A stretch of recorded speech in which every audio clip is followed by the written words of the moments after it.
I'm Jasmine Daniels, the Vagina Liberator, and I am kicking it with Jay Hen on Car Conversations. Hey, you did good. Look at you. You did good. I say fuck it, might as well. I say fuck it, might as well. What's going on, everybody? It's your boy Jay Hen, and we back with another one. This is episode like 31. This is crazy, right? I'm trying to be consistent. Y'all see it. Hey, I'm here with Miss Jasmine, aka the Vagina Liberator. And I'm gonna keep it a buck. I saw what she was doing, and I was like, yo, this would be great for me personally to learn about. You know what I'm saying? Because honestly, like, men step into that situation and we think every man think they just the best at what they do.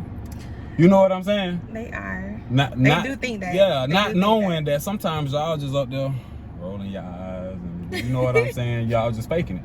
You know what I'm saying? So we gonna get right into it, Miss Jasmine. All right. So the first thing I really want to ask is, like, how did you get into this? I mean, I know you got parents. I know you got, you know what I'm saying, grandparents. And I was like, okay. And if you grew up anything like me, like I grew up in I wouldn't say my household was strict, but my family and stuff, like, you know, grew up in church and stuff like that. So you cold? No. Okay. I'm just making sure. But you know what I'm saying? I grew up in church. So. So did I. Ooh, I did. That's interesting. I did. So for people who never heard of me before, I am Jasmine Daniels, the Vagina Liberator, and basically I encourage women to deepen their sensuality, explore their sexuality, master their body, and identify their orgasms all through masturbation. Oh. So, yeah, so I'm literally liberating vaginas around the world. That's what's up. Literally. Yeah. And I don't know, there's not like a pivotal moment in my life where, you know, I wanted to do this. I just always grew up more so as a rebel.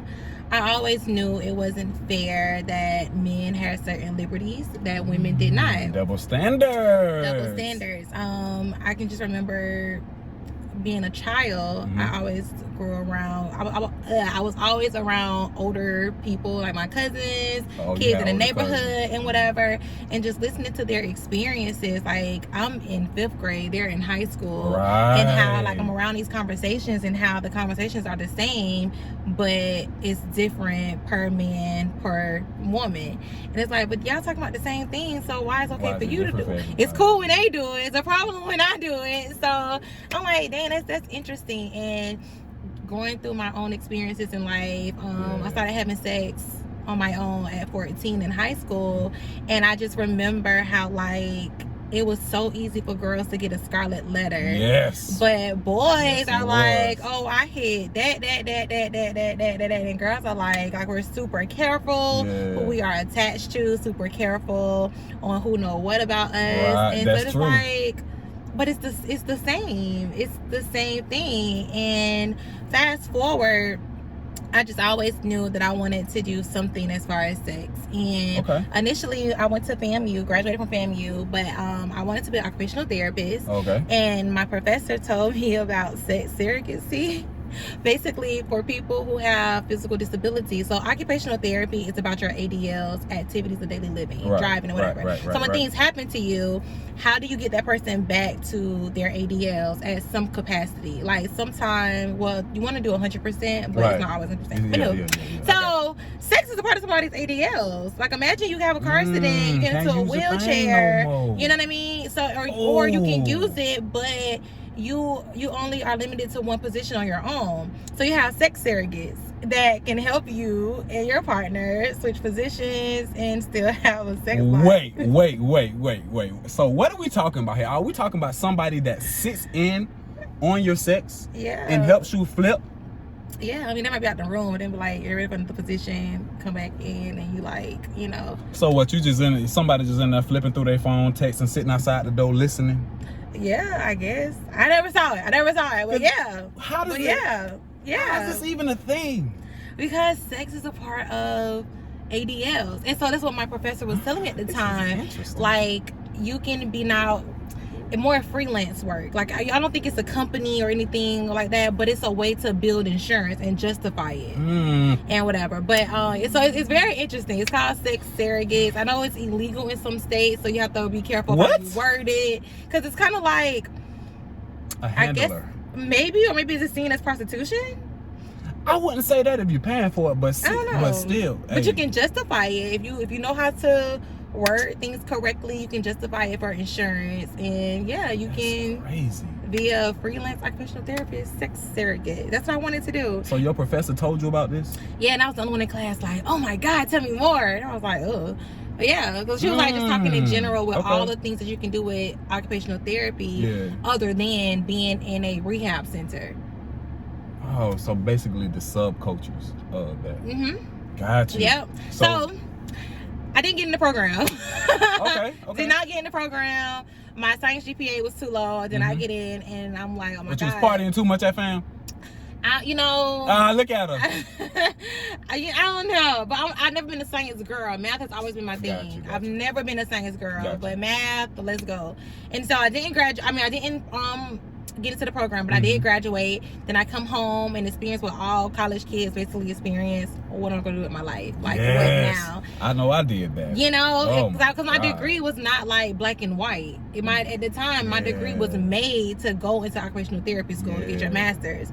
So I worked like at little crazy jobs, and then I was like, I want to write a sex curriculum. Like, I don't remember sexual health education in school. So in my mind, I had to become a teacher, right? Yeah. And that's not how the world works. And no, the fuck I did not. Can I curse on here? Yes, you can. So no, the fuck I did not have to do that. But I became a teacher. Yeah. Now I was a health teacher in. Oh, what school? Yeah, Northwestern. Oh, hell Baby, no. That school helped me become the woman I am today. Really? What? Because let me tell you something. Woo! Them kids, boy. Oh, Lord. I used to be a substitute teacher. Them kids at Arlington Middle School, them kids at Northwestern, them kids. What was the other school that was really crazy? I don't remember. But boy. Oh, I hate middle school kids. Just to be honest, oh my God. But those kids, to this day, they still have a hold on me. Look at you. Okay. Yeah, those kids, like they are grossly misunderstood. I could go for that. They're misunderstood. It's a lot of. I understand now that being an adult, that it's a lot of stuff that be going on behind closed doors that we'll never know about. Yeah. And that affects them as kids. It does. Yeah. Like, when you are, if anyone out here listening to them wants to become a teacher, especially if you're black, I highly recommend that you go to a Title I school. Oh, I was just about to ask that. Why yeah, Title I school? Because those kids, they need representation matter. Yeah. And I remember when I was a teacher, I looked like them. Like, literally, I used to get stuck in the hallway, and I'll turn around, they're like, oh, sorry, Miss Daniels. Yeah. And to them, a professional is an old white person. Yes, that's true. And being young, black and fly, they like, oh wait a minute, like, but you could be my, like they saw me as a sister. Yeah. Cause like, you could be my sister. Like, this is possible. Like, what? Because that make them want to come to you. I mean, they want to come to you, and it's like, I was young. I was very young. My kids ain't never tried me, cause I don't play. But I was young. I had their trust. The representation really does matter. And unfortunately at those kind of schools, teaching is the last thing on the agenda. Like, you teach if you're lucky. Like, you're the mom, the sister, the best friend, the therapist, the counselor, the nurse, the doctor. Like, you're everything to these kids. You're the last thing is that you're a teacher. But it really helped shape me to see the world through a different lens. And funny enough, I grew up in the hood. Wait, what side of town you grew up in? I grew up in Washington Heights. The projects. Okay. But my world was still different from their world. Like, I didn't start doing drugs and shit until I was in college. I was a grown ass woman. They're doing it in 6th grade. I'm like, what? That's what be crazy to me. Like, I didn't start smoking weed until I was like 22, like 21, 22 type shit. Like, really heavy. That's crazy. I'm like, yeah. But and it's like our worlds mirrored each other. Yeah. But the one defining difference was parenting. My mom was active in my life, and I always stayed, like, I was a ballerina my whole life. Okay. So I was always I didn't have much time to really do anything. Right? Like I was outside, but but I went outside like that. Right. See, you that know, was me too. I was shielded, and they were like, in my house I was able to be a child. In a lot of their homes, they can't be the child. They have to be the adult. So then they come to school being quote unquote grown because they're grown in their household. And can't nobody tell them what to do. Nobody can tell them what to do. I remember I had a student every because I had a sweet schedule. So like I would teach from 9 to 2 o'clock and I'm done. Because my planning period and lunch went right into each other. So oh my God, it was like the sweetest thing ever. It was the sweetest thing ever. So one of my kids, every day about 1:45, her mom was checking her out. And I was like, what's up? Why you keep leaving school early? Her mom had to go to work. So her mom had to get her out of school so that she can be home in time to watch the kids. Until, you know, so when she leaves school, she has to go home and be a mom. She gotta watch kids, make sure they have something to eat, make sure they did homework, put them to bed because mama's at work. You know what I mean? So our roles are different. So so my black teachers going to Title I schools, it's hard. It's the hardest thing you will ever do. It's so draining. I was a health teacher, and you don't need my class to pass. It's an elective. That shit was still hard. It's like gym. Go, y'all be an elective teacher. Don't lose your classes. You get paid the same. Don't put that stress on you. You get paid the same. I hear that. But yeah, it's just hard. But yeah, like the love you grow and you have for these kids, like you just want to pour into them. And yeah, I can feel what you say about that parenting though, because like I said, I was outside too. And I grew up kind of like where I stayed was like the northeast, kind of where it like separated. Like I stayed like 63rd, a little past 63rd Street. Like, and some would call that the north side, some would call it the east, because you can go back. We can go the back way and be out east. You know what I'm saying? So I don't really know what you call it. So like I was outside. I played sports year round. My parents kept me out, but I still was outside. But that was the difference between me and a lot of the kids I grew up with. Like they was smoking early. They was out there with the whoever was on the corner. They was out there with them. You know what I'm saying? I ain't have time for that shit. So I feel that that's real shit. I was in the house. I was at dance practice. I didn't have to. Like even at the time, if you're familiar with Jacksonville, Washington Heights, the elementary school of Washington Heights is Rufus C. Payne. Okay. I didn't go there. I went to Sally B. I was the only one who went to Sally B. Mathis. Okay. And whatever. Like I just. I didn't. For sure. Even then we moved when I was in middle school. You think that was strategic with your mom doing that? Do you think that was strategic? Well, it was the magnet program. To this day, I don't know what the magnet program means, but she kept me in the magnet program. I don't know what that means. And even in middle school, we moved into Lake Forest area. Yeah. The neighborhood school was Reebok. I went to La Villa. It was a few of us who went to La Villa there. I went to Andrew Jackson 9th through 11th grade year. What year you graduate? I graduated in 09. Okay. You graduated, well, the same year as my brother. That's why I recognize you from. Okay, I got you. But I left. Yeah. And I graduated from Range. For sure. In 09 or whatever. Okay. But I just, and my senior year was the first time I was not in the magnet program. Because at Jackson, I was in the medical program. Yeah, I was in medical magnet. I got my CNA license and whatever. Right. But yeah, like I was in the mix, but I was not in the mix and whatever. So my world was so different from, everybody that you grew up around, pretty much. Yeah, my kids at Northwestern, they experienced their friends getting killed. I never experienced that. Like, I've never experienced. It was a thing, but I never had a friend who got killed. Even growing up in Washington Heights, I was in the middle. I mixed, but I wasn't in the mix. So I don't have, thank God, I don't have I never lost a friend to gun violence. Yeah. I never, even at Jackson, it was so many of my peers, well, a few of my peers who got killed, but I didn't know them. I knew of them, but I didn't know them. One thing, I was so green that I never really realized how dangerous that school was. Jackson? Yeah, people was bringing guns to school every day. Yo, I was green too, so I didn't know. Yes, people were bringing guns to school. Yeah. They wasn't doing them random locker searches for no reason. Them boys was, Rain's probably too. Yeah. You never realized how, because you're not in the mix. That was me too. Mix. I kind of stayed. I was a band kid, so I hung out with the extracurricular kids. I hung out with a little bit of everybody, but mostly the extracurricular kids. Yeah, we was in our own little world and stuff. And I was, I always had a boyfriend too. So True. I wasn't really in it, and I was locked in with my boyfriend at the time, so I wasn't in the mix. I was barely in school. I was skipping. You was a skipper? Was I? What? 9th and 10th grade year? I never saw Jackson like that. Really? Yeah, I was too scared to skip. I saw what happened to my brother when he skipped a few times, and or that one time, I was like, nah, I'd rather take my ass to school. My mom always worked, so she didn't have time to check on me like that. So you was in a one-parent household? Yeah, I was in. My dad died when I was 6. Yo. Oh. I was in a one-parent household. No, yeah. I was both. I grew up, but my parents still married. Oh. You know what I'm saying? So it wasn't going like that. I wasn't. Yeah, dude, that shit was not going like and then that. so what made it even easier for me to skip about halfway through 9th grade, I got kicked off the bus for the final time. What you was doing? Fighting? At that particular time, I didn't necessarily fight, but me and this girl had beef. And the beef ain't had nothing to really do with me. I was just guilty by association. And she kept poking at me. Yeah, it was high school petty shit. She just kept poking at me. And then we got into it like first thing in the morning. We got into it. And I will never forget. I told her, bitch, I spit in your face. And then she fucked around and said, I wish you would. I'll mop the bus with your face. So now I got to see you do it. You spit on? Did I? Oh! Did I?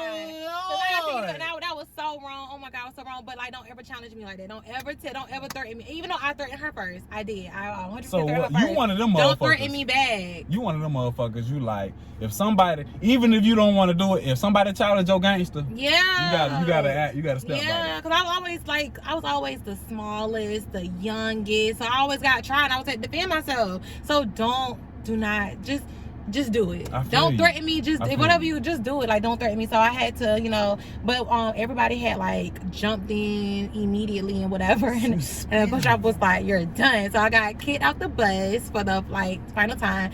And my mom, she had to be to work at 6. School started at 7, so she would have to take me to school. I would be at Jackson at 5:30 in the morning looking stupid. And that lasted for like a good week. And I said, I'm not doing this. Yeah, you just standing outside for an hour and a half just chilling. Looking dumb. So my boyfriend at the time had a car. And he went to First Coast. And so he would come. I lived on the west side at the time, so that poor baby. He would come to the west, and he lived on Mon Creek. So he would leave. Traveling. Yeah, in the morning, every morning he would come. He would leave Mon Creek, come to the west side. Supposed to take me to the east side to Jackson and then go to Ocean Way. That was like the schedule. So a lot of days we did not go to school. Oh, I don't blame you at all. He picked me up when we went back to Mon Creek, and yeah, we chilled. You know how skip days go. Yeah, I always. Oh, and I got caught skipping because I told on myself. How do you snitch on yourself? I am a smarty pants, and in school, my English teacher, it was progress reports time. He gave me a B. And he had me fucked up. And I was like, why I gotta be in your class? I should have an A. So he was like, well, no, because your attendance. I was like, I be out just as much as you be out. So, because we always had a sub in his class. And so, anywho, me and him just got into it. He went on a referral. And then, on a referral, I had to go to the dean or whatever. And so, yes, I got a referral for arguing about a B in English class. So, tell me this. Was that before the time of the grade portal? Oh, yeah. When I was in school, we ain't want no portal. It wasn't no... And then I used to, since I was in elementary school, I always did my own blue card, the information card and stuff. Oh, and you was one of them. But my mom, she was always busy. She didn't have time. My mama taught me how to sign her signature when I was in elementary school. Oh, so you really got like... She taught me. Because she said I don't have time for this. So she taught me. And my boyfriend, because during this time, kids... cell phones wasn't a thing like that, but if you had your own landline, you was popping. My boyfriend had his own landline, so I put his number on my school paperwork. And he didn't have a voicemail either, so easy. Yeah, sweet. it was too easy. So yeah, and so my mom, we had to have a parent teacher conference, and so she came up there, and it was a particular Monday, like. She know for a fact she sent me to school, and so they showed my attendance record. But at the same time, my mom, she always let me stay home from school. Yeah. So my attendance be up in the air. She didn't. She don't know if I'm skipping or she let me stay home. But that Monday, she know for a fact she sent me to school because we had got into it and whatever. And so yeah, and then I just started boo-hoo crying, shaking my head, getting caught. Yeah, I told myself. So. Oh no. And I still was skipping. And you still skip? Yeah. Yeah. So tell me this. You always been kind of just like, you said you lost it at 14. I lost mine at like 13. To like an older female. So like you always been kind of like exploring sexually, kind of like that. Well, for one, language matters. So I don't like to say lost virginity because you didn't lose anything. You starting a sexual journey. Teach me. Which is a part of life. Teach me. Not lost. You started a sexual I like journey. that. Because you're gonna start having, most people are going to become sexually active and most people are going to enjoy it. So it's a journey. You start in your sexual journey. At 14, starting my journey was connected deeply into love. Got you. For it sure. Was, yeah, it was. For sure. It was connected into love. Like, it wasn't just no boom bap, no, pap slap. No, I love. Oh my god. You was in love type shit. What? Or whatever you thought love was at that moment. We were supposed to be married with kids and everything. Yeah. Like, yeah, I loved him. Like, so that's a good thing though, because usually that's how that happens, right? People be having their boyfriends or whatever. Back then, now the new generation is totally different. Yeah, I don't really know what to say about this. Yeah. And I'm not mad at it. Yeah, me either. I'm not mad at it. Like, I kind of wish I had a little bit more of the new generation, how they view sex. Because I feel like for being a millennial, I was born in 91, and so you know, we were taught that sex, you're supposed to be in love. It's supposed to be magical, it's supposed to be all of these things that a lot of times is really not. And that's the root of making us feel like if we have sex out of wedlock or out of love, we are unworthy. Yes. And that's not true. That goes back with the biblical stuff too. Yeah. You know what I'm saying? That plays a big part in that too, being Christian and stuff like that. Religion plays a big part in it. Yeah. But so yeah, I feel that. But that's damaging to a young girl. Like, you growing up thinking, okay, I'm supposed to be in love when this happened. I am forbidden fruit. I'm sitting on a diamond. The scarlet letter. You know, and so then when that relationship, is a great chance as a child, your relationship is not going to work out. Like, people who've been together since middle school, high school, that's rare. Yeah, that's not the majority. Rare. And so when a young girl is going through her first heartbreak and she has sex with this person, now it's like, oh my God, now I have a body. And now you start thinking about your body count. You start thinking about this and stuff, which guys don't have that pressure. Yeah. You know, like, we have that pressure because we're supposed to have sex when we're in love. That's supposed to be pure. We're supposed to be pure. So we're being taught that sex should be sacred and pure.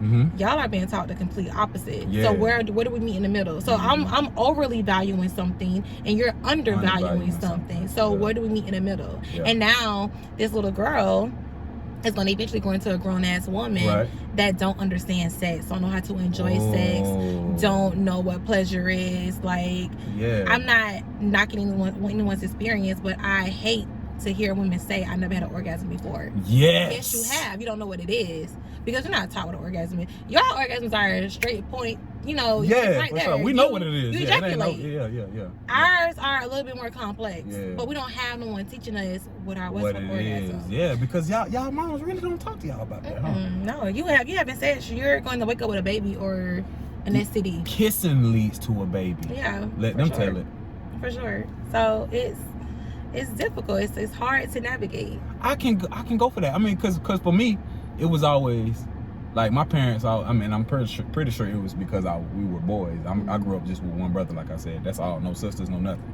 So we were always just talk. Hey yo, if you gonna do it, strap that boy up. You know what I'm saying? Strap that boy up. They wasn't telling us not to do it because I'm pretty sure they started early or whatever. You know what I'm saying? So, or whatever early is. I don't know. We have that construct that, But anyway, so I get that. I understand that. That's what's up. Yeah.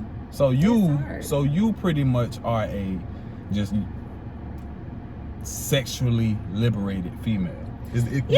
Do we call it that? Yeah, you can say that for sure. Okay, yeah. okay. So do you have do you do any teaching or anything like that? Do you how do you get your? Because I see you do reels and stuff.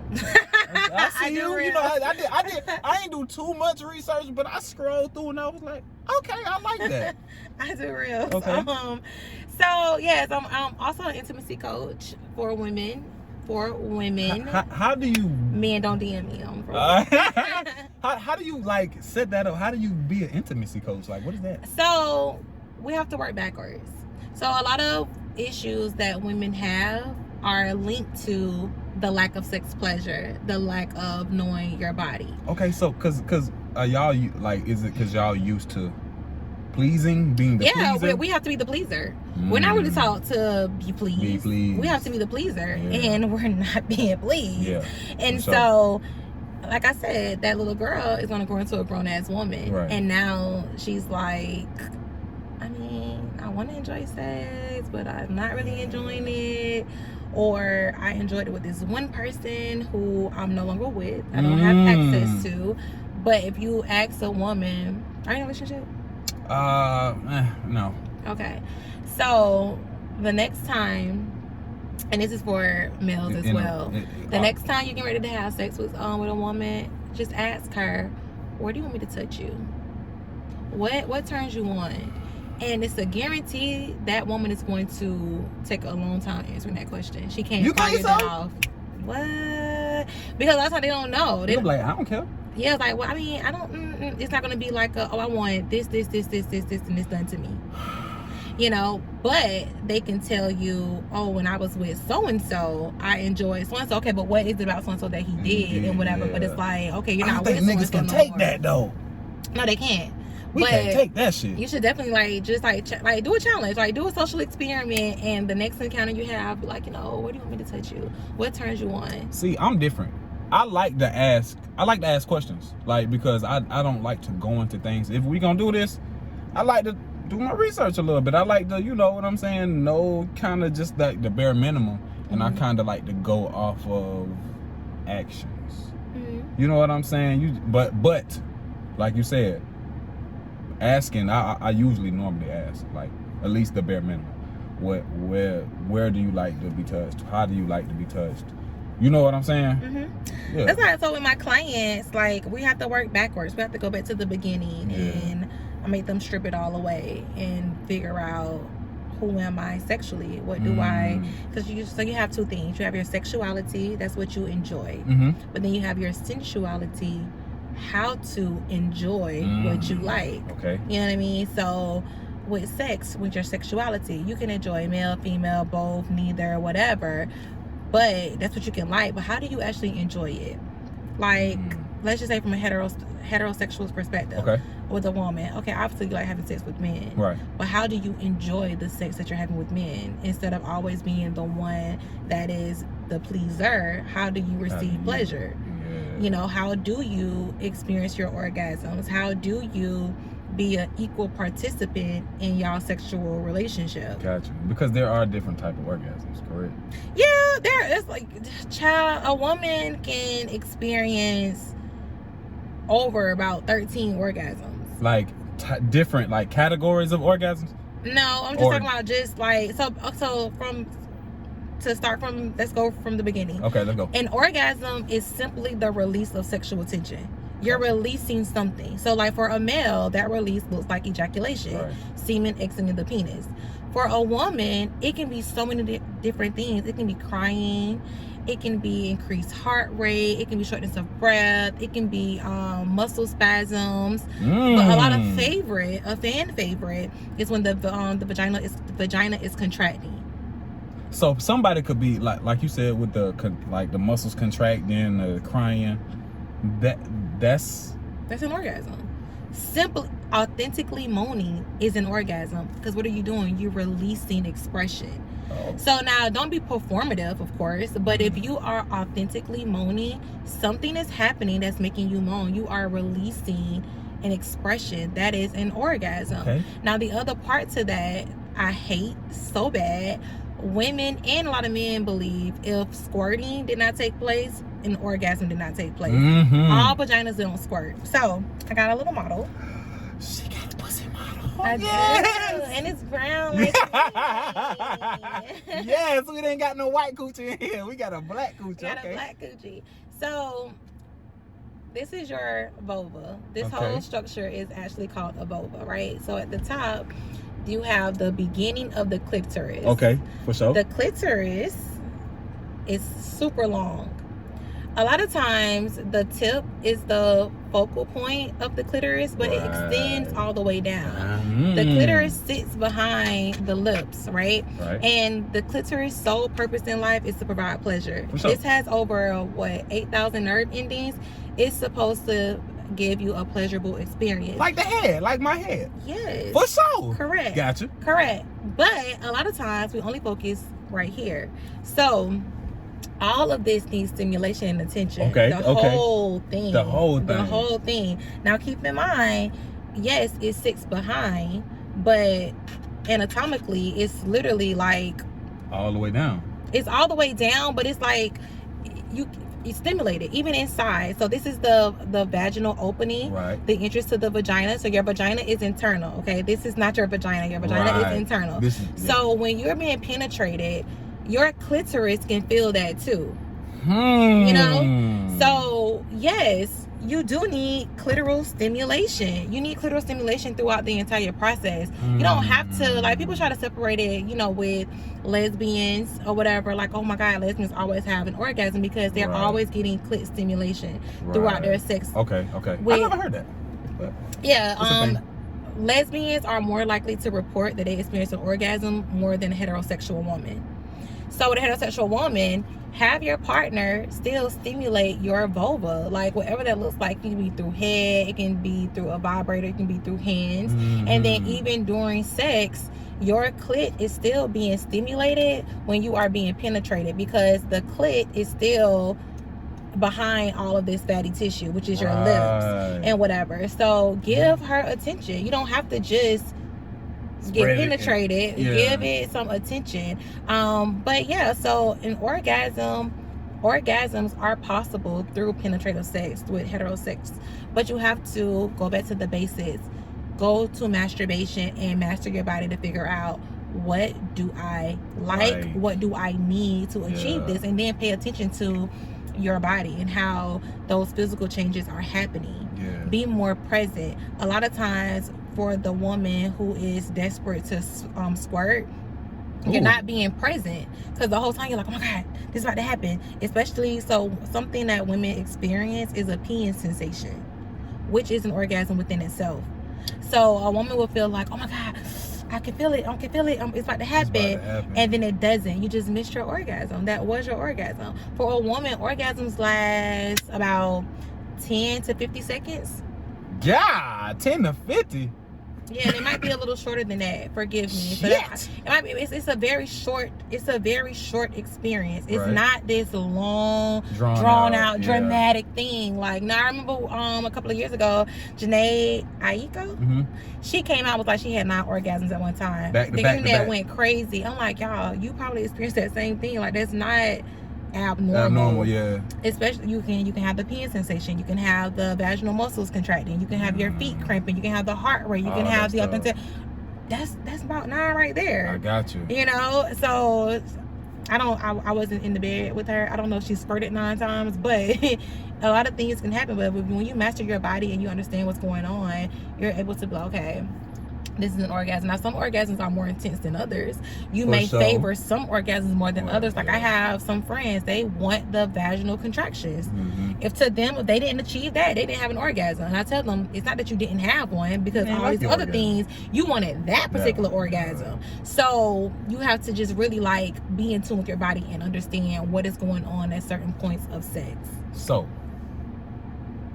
you encourage masturbation because you feel like that's a part of mastering your body. Yes, but then too, masturbation, if you're just rubbing your clit or just rubbing one out real quick, you're masturbating all wrong. Like, you should put the same effort and energy that you would into a partner. So what you telling me? She need to light some candles up and get in the mood. Yes, absolutely. You don't have to do it all the time, because ideally, you're not doing that for your partner all the time. For sure. But you do need to have some level of, if I'm going to do it for my man, I'm going to do it for myself. Okay. Sometimes you do have a quickie for your man. Sometimes you have a quickie for yourself. Sometimes you do have on the whole show with the candles, the music, the whole shebang. Do it for yourself as well. Because the better at you get with self-pleasure, then you're able to have the best sex life ever. Gotcha. You know, you because know you're like. responsible for your, you know, the great sex starts with the woman. It's her responsibility to know what she needs, and then you communicate those needs and desires to your partner. I ain't gonna lie, because if the coochie not wet, the sex not good. Okay. So don't that come with, you know, knowing your woman? Yeah, knowing how to. So in your vagina, now we're on the inside. Okay. So in the opening, you have 2 glands called the Bartholin glands, which are responsible for vaginal lubrication. They're very small. You have one on the left, one on the right. At the bottom. At the bottom. And then at the top, near the urethra, so you have your clit, which is at the top, and then your second hole, which is where urine comes out of, your urethra. You have 2 glands called the skin glands on the left and on the right. Okay. So in total, you have 4 glands that all help produce vaginal lubrication, get you wet. They're small, but they're powerful. Right. So are they sensitive? They're very sensitive. Okay. And so you want these glands to swell. You want them to become swollen. Just like an erection, how blood rushes, same concept. So with squirting, what happens with squirting, keep in mind the urethra is connected directly to the bladder. Gorgeous. Right? Okay. So it's supposed to empty out the bladder. So with the skin glands... Is it pee? For sure. So now, squirt is pee. So it's not necessarily urine, but it's urea product. Because you have... So the skin glands, their purpose is to lubricate the urethra to help prevent UTI, urinary tract infection. Okay. But the other great part to it is it helps produce vaginal lubrication. Right. So during an orgasm, squirting, that orgasm, what happens is that fluid from the skin glands can back into the urethra and then it exits out. So when you're squirting, it's not necessarily straight urine because it's not going to smell like urine. It shouldn't. And it's not going to be yellow. It shouldn't. Right. It's usually, clear. And so the skin glands are small. They're not going to produce all of that vaginal lubrication or whatever. But yeah, so it's components of urea with some vaginal lubrication and then it's pushed out. Okay. And at the bottom with the Bartholin glands, so you have your skin glands and your Bartholin glands, they all are working together to give you a wet coochie. So you want to stimulate this, like you have your clit, you have the glands, work the vulva. And give it some stimulation. Like, so you ain't just rubbing straight clit. You ain't just... don't just be DJ in that bitch, don't man. Go all the way down. Of course, always use a clean hand. Always have your hands clean. Use antibacterial soap. But work it. Like, become one with your vulva. Like, spend some time before you even, if you're masturbating, before you even penetrate your own vagina, just spend some time just rubbing on it and find like what pressure levels feels good to you. On where? Yeah. Like you might like just want a light touch here, but a deeper sensation here, or vice versa. Like, just figure that out first. You put me on some game right now. Look, I'm ready to take my education on and apply this motherfucker. I swear. You see me? I'm like, okay. So right here, the glands. So we got 4 glands. I'm telling you, look at you. And all of this is in my workbook. I have a workbook. It's a sex journal called Table for One. And I titled it that so that you can spend some time alone. You can sit with yourself and you can think about some things. And so would you recommend that as a Christmas gift or something for you? Yeah. And when is this going to air? Because I have a sale right now. Ooh, it's probably gonna be a few days. Like, we're recording this on a Friday, so it'll probably be like Monday or Tuesday. Okay, so I'll do a special discount for y'all. I would give listeners 40% off of my sex journal. Our code will be CAR JJ. Let's go.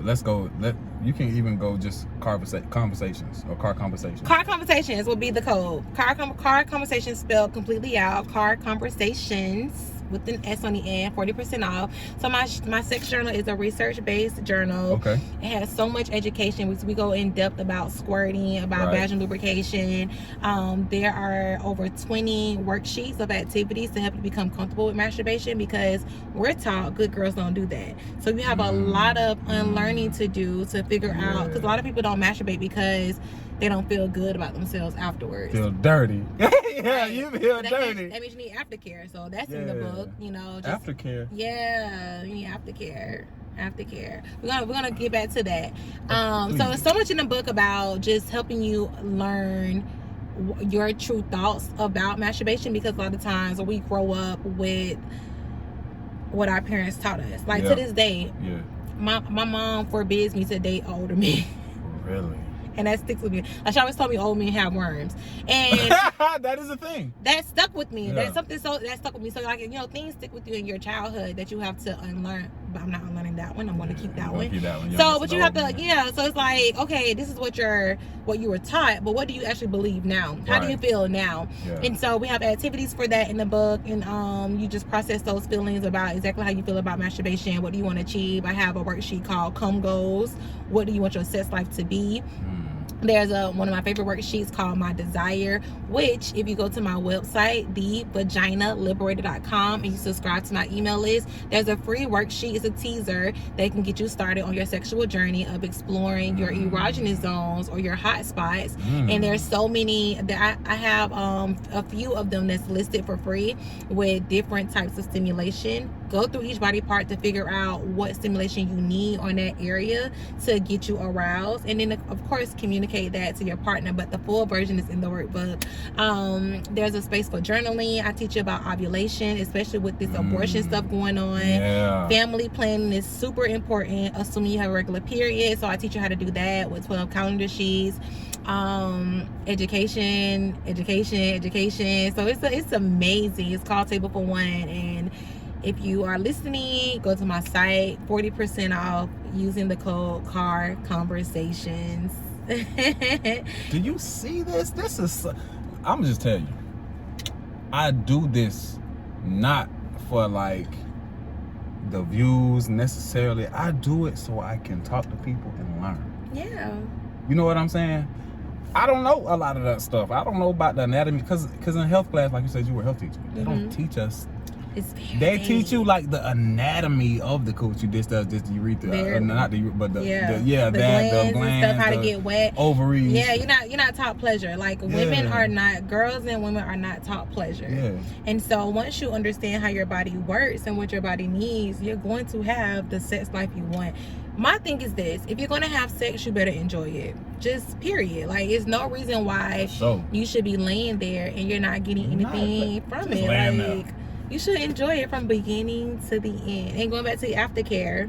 Yeah, let's talk about that. So a lot of times a woman will have an experience where she has sex with the guy or with herself, and she feels horrible about it. Like she doesn't like him. She might be sad. I was horny and remorseful. You know, might feel shame and whatever. So usually what happens is called one term. There are a few terms for it, but one term is called an orgasmic crash, and this can happen when you are doing something new sexually, or you have a new sexual partner, or you're doing something that may go against your belief system. And so once that concludes, so during sex, you have hormones that are surging. You have your serotonin, oxytocin, dopamine. Sorry, it's one more hormone. All that shit. All of it is coming out at one time when you are having an orgasm. But sometimes when you are doing one of those three, something new sexually, someone new,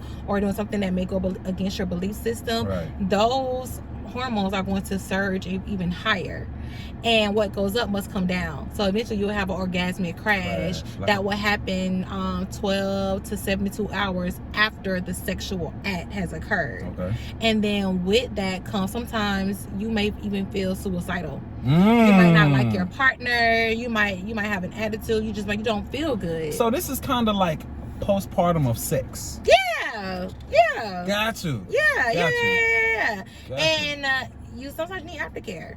You can and aftercare can literally just be checking in with your partner, just somebody giving a damn about you after your house. It's like it's in the name aftercare. And I always like to tell people, it doesn't matter if it's your partner or a sneaky link. You deserve care after sex. Like, you can, I had sneaky link, and we always care for each other after sex, and then they went on by their business, you know. So it don't have to always, it don't have to be wham bam, thank you ma'am, get out my face. Like, no, you can still, because all of those are a form of a relationship.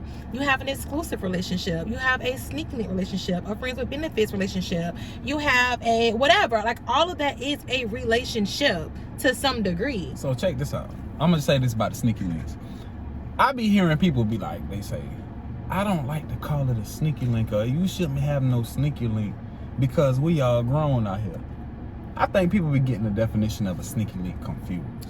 What's your definition of a sneaky link? Well, a sneaky link is a person you are having sex with that no one should know about. It's supposed to be between you and it. So if y'all are in a room full of people, no one should pick up that y'all are having sex. Yeah, that's a sneaky link, and there's nothing wrong with having one of those. And you're still grown, but you can have some secrets. You can have some things you want to keep to yourself. Yeah, you're still grown, you know. Yeah, that's some real shit. Cause that's what I classify it as too. Like, why should anybody have to know that we doing what we do? Yeah, that's your business. Exactly. And that's another thing too. Like, a lot of people women want to do a lot of things sexually, but they hold back. Your bedroom is your business. People only know what you tell them, and it's okay to keep some things in your bedroom. You know, if you want to have anal sex and you enjoy anal sex, and everybody say anal sex is this, that, and the third, you can still enjoy anal sex. It is a very bad scar about anal. You like a bad aura around it. It's not for everybody. But if it's something you want to try, then try it with somebody that you trust. But you don't have to make a Facebook status about it. You don't have to tweet about it. It's your business, you know. And I think that's the part that people miss, is that, first of all, have sex with people that you trust. Do things with people that you trust. But if you want to have a threesome, do it. If you want to have a threesome with 2 men and 1 girl, do it. If you want, whatever it is that your fantasies are, you have the freedom to do it. It's nobody's business. Just do it. But we get so caught up on, I don't want to know. People don't know what you tell them. Yeah, you know what it is though? Guys got to keep their mouths closed too. Yeah, that's somebody you trust. Yeah, a lot of the times I feel like we talk more than women sometimes. Yeah. You know what I'm saying? I don't really like to kiss and tell. I'm not the kisser and teller. Don't.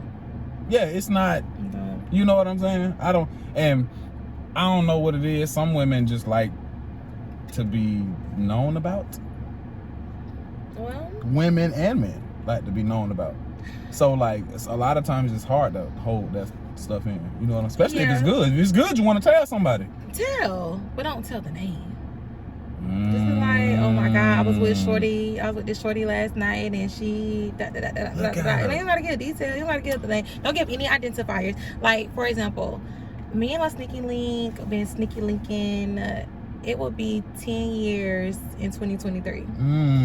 And I always tease my friends, like, oh my God, I was my sneaky link, we did this, we did that, he did, and they be like, who is this person? I'm like, oh, I'm not telling you. I'm like, can you give me a clue? No. What's good? He goes to know. Like, don't give any identifiers. You can tell the story. Yeah. You don't have to, like, don't give any identifiers. It's don't like describe them. Yeah, like, don't describe them. Don't give where they don't. No, just tell the story, but leave all information confidential. Yeah. Tell the story. For sure. I have a lot of stories. I share my stories. You say you a story sharer? Yeah. But you don't just add names. So it don't count as kissing and telling if you don't include the names. No, tell the names. Hey, she dropping major game, ladies. I'm just saying, if y'all listening, I'm listening, and you dropping some major game, you ain't got to kiss and tell. Stop doing that shit, bruh. You don't have to kiss and tell. You can tell the story, but just leave the person out of it. Leave the person out of it. So tell me this. Okay. What's the biggest thing that you would tell women about stepping into that sexual journey, or that you know, like you said, rediscovering yourself, working backwards. What's the biggest thing you would tell them about it? Be patient. Be patient. It's a journey. It's a journey for a reason. You're not going to get it day one. Self-pleasure is deeper than masturbation. That's a part of it. But it's the whole thing. What makes you feel good? When no one else is around, what do you do to make yourself feel good? So for an example, this summer, I woke up and I didn't feel myself. I felt ugly. I felt like I wasn't feeling it. Usually I have long red nails. Okay. I have long you got the little boys right now. Okay. I don't got my nails done. Okay. You know, I have red lipstick on. Like I have like this particular look or aesthetic, people like to call it. Yeah. But this summer I had to strip all of that away. And because I was unrecognizable, I wasn't feeling that, and I had to go back to my own, because I work in my own workbook as well, my sex journal, Table for One, and I had to redo some things and figure out, okay, what do I need, so usually over the summer I have my hair braided. I went crazy with ponytails, just having my hair pulled back. I felt sexy. I took the lipstick off and opted for lip gloss, which I'm still wearing my lip gloss now. And typically I hate lip gloss. I'm not a lip gloss person. That's not my thing. But I was okay, I like the lip gloss. I had my nails short. And I didn't do white nails. I'm over the color white. But my nails were like a very soft, very, very, very, very, very soft pink. My toes, I went back to my roots. I've been wearing a French tip since I was a little girl. So I went back to putting my toes in a French tip. I wore a lot of dresses this summer with no undergarments and whatever. I had to rediscover what makes me feel sexy. That was still self-pleasure without me even masturbating. Because I didn't even want to, I didn't feel desirable for myself or anybody. But then once I started to do that, I was like, okay. Then I started back feeling sexy and feeling desirable for myself and whatever. Like, we change with the seasons. The things that we liked yesterday, we might not like today. And that's okay. That's life. We're going to evolve. For sure. Change is inevitable. So it's important that you keep up with your change, because when those changes happen, that can and will impact your sex life. Because you don't feel desirable, your partner feels that you don't feel desirable. Now they're like, well, what's going on? You don't want to, and you're just like it's just not connecting. You're not connecting. You have you're not going to be on point all the time, but when you are losing it, you got to figure out why and what you need and whatever. So Table for One is the perfect book to keep up with your changes, because those are activities designed for self-pleasure. Like, what do you need? What foods make you feel good? What drinks make you feel good? And then when you're not feeling yourself, go to your book, go to those activities and do the things that you wrote down and change them, add to them. It's a forever journey. So so you got a whole book about your sexual journey. Look. Let's talk about fantasies and everything in there. Really? Yeah. So have you explored all yours yet? Are you So great question. So I have not explored all of them, but I always tell women, don't be afraid of your fantasies, because we grow up doing imaginary play as children, and we never grow out of that. We just they just become more adult, more mature. And so all fantasies don't have to be explored. For example, now here's something that's like funny, a little secret. Twitter has the best porn because it's quick and to the point. Bruh. Yes, it does. Quick to the point. Now, this is my life, my rules. Okay, I am not attracted to gay or bisexual men. My life, my rules. My life, my rules. You gotta say that 3 times for the people, because goddamn. Right. However, when I'm on Twitter and I see gay men having sex and they fine, that does something to me. Something starts to happen. I become aroused. Yes, I become aroused. But I would never knowingly sleep with a gay or bisexual man, because I'm not aroused in real life. But you'll watch it. I'll watch it. I am intrigued. I'm like, and I am getting turned on. Like, I can feel my glands swelling. I'm like, what? So I always tell people, like, live in that fantasy. Like, it's okay. Nobody has to know. Like, it's okay. It's okay. Like, and I use fantasies to masturbate. Like, oh my God, I have just watch the same thing all the time. No, and a lot of, honestly, I watch porn, but I don't need porn. Like, I can create any scenario in my head, and I can just be there. Like I have fantasies about fucking a fine man in a nice 5-star restaurant while he's with his wife. I would never do that in real life, but it's like exciting to me. Okay. And I can masturbate to that. Never been in that scenario or anything and whatever. Like, you know, you just use it. You can use it for masturbation. You can also use it in real life. It just depends on how much of that you want to explore, but don't run from them. Like, use them as tools to masturbate. That's real shit. Because you would never knowingly sleep with a married man. No, especially in a public restaurant. Like, come on, what? Dog. You get caught, you can probably be a sex offender, yeah, you know? Sure. Yeah, but if that gets you off, yeah, like, if that swells you up, as you that swells you up. If that swells you up, then shit, that's what I'm gonna start calling it. I ain't gonna call it you getting wet. Nah, you swelling up down there, girl. Yeah, you swelling up down there. So yeah, I really don't want to keep you. You know what I'm saying? I don't know what else you got going today. You know what I'm saying? So this is what I'll do. I'm going to extend the offer, you know, because I'm gonna hit you back up to see if you want to come back on here. Yeah, we do part 2. You know what I'm saying? Because this is really good because you taught me so much stuff. Okay? I'm glad. I'm honored. And this is like I said, this is why I wanted to talk to you, because I was scrolling. I was like, oh, this is interesting stuff. Well, let me hit him up. And I shot my shot, and I tell you what, it took about a week, 2 weeks. I don't know how long it took. But I hadn't forgot about it. I was like, well, maybe she just don't want to come on. I do not be on that Facebook page. Like, that's the worst way to get in contact with me is on Facebook. Yeah. Like, you know, Instagram is all connected. So it just go straight there. I'm sorry. Well, I mean, because that's how I had you. But I'm so glad that you reached back out. Yeah. And we set a date and we here. You know what I'm saying? We made it happen. I appreciate you for coming and talking to me. Thanks for having me. Any last thing you want to say to the women, to the men, to the listeners, anybody? Yeah. Go ahead. This is your chance to get it off. Y'all should 100% follow me on Instagram at the Vagina Liberator on Instagram and on TikTok. I do not post the same content everywhere besides Instagram and Facebook, but my content is definitely different and different platforms. On TikTok, I just have conversations and just whatever's on my mind I talk about. I'm on Twitter. That's more of a raunchier side. Like I really go into the. So I just think I do not teach people how to fuck. You do you. I teach you how to become comfortable, and whatever leads you to do whatever, then you do you.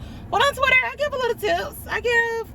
I gotta follow you. Find me on Twitter. It's the Vagina Liberator. Everywhere is the Vagina Liberator.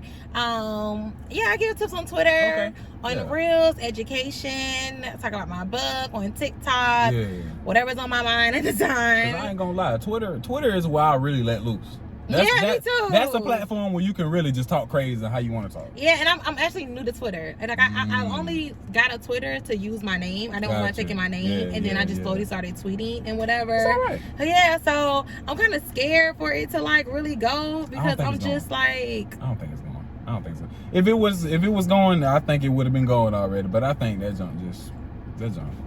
It ain't going. No, not. That's why, like, I'm scared for my Twitter to take off. Because why? Because your people? Because my Twitter right now is like I ain't gonna say a safe space, but I just be like, I be wild on there. That's okay. Like, that's what Twitter is for. That's what it's for? Yeah, that's what that shit for. That's what I use it for. I'm new to Twitter. I'm not going the same shit that I tweet.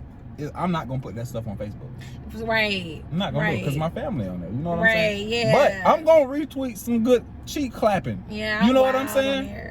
I think I just tweeted about getting your coochie ate while you're on your period and stuff. Like people be like, "What the fuck are you?" Hold up. We was ending, but what the fuck is that a thing? That's 100% a thing. That's the real. I said your man is not your man if you never ate your pussy while your period was on. And it's just on period. I'm just kind of like, I don't know what to say about that because I'm gonna be honest, I'm staying away from that. I don't know. You know what I'm saying? Now, there are ways to do it. You're not gonna have blood in your mouth. I don't know that. There are ways to do it. All right. So this gonna be the last thing, and then we gonna. Just tell me how to do this. I'm not gonna do it. He might. But all right. So for starters, the woman 3 quick tips. Take a shower before. Make sure you're very clean as far as washing the excess blood, sweat, and oil off your vulva, especially if it's trapped in your hair. Get a towel, lay underneath you. You can put a tampon inside or a menstrual cup, and then this will be the time for your partner to stay up here. Mind you, the blood comes out of the vagina, so if you have a tampon or a cup inside, it's going to catch the blood. So this can still get lit and sucked on. This is still oral sex. So you don't have to, of course, don't put your tongue down there, but you have a tampon or a cup, and then when you're ready for actual sex, with penetrative sex, pull the tampon and the cup out and then have sex. Now, I would recommend that you do, if you're into it, do this while your period is either coming on or going off, while it's really light and whatever, because at the end of the day, this is blood coming out. This is your unfertilized egg, tissue, nutrients. It stinks. It's not the best smell and whatever. That's why you want to shower before. But yeah, so stay up here at the top and give pleasure, you know, do all that up here. And this is blocked off with a cup or a tampon. So as you said 3 times, because look, I'm glad you said that 3 times, because please don't go down there without no cup or no tampon. I mean, but you can if you into it. That's why you do what you do, because you like, fuck it, what you do in the bed is what you do in the bed. You know, that might not be my stilo, but you know, you might like that. You might like it, you might enjoy it. I fuck with that. Hey, on that note, anything else? You good? That's it. Thank you for having me. Hey, I appreciate you for coming on, for sure. And it was really good meeting you. Hey, I'm gonna just let y'all know, this is my first time doing a car conversation where I don't know the person at all. Okay? And it was really good, right? How did you enjoy it? I really enjoyed it. I was nervous. Hey, but the ice broke so quick. It did. That's how we do on the car conversations, goddammit. Hey, look, I'm Jay Hen. This is Jasmine, the Vagina Liberator. Y'all make sure y'all go tune into that book, okay? The book, okay, ladies? 40% off. 40% off Car Conversations. I gotta make sure I put that in the description, okay? Yeah. We out, baby. Hey, thank you. Thank you. Peace. Bye.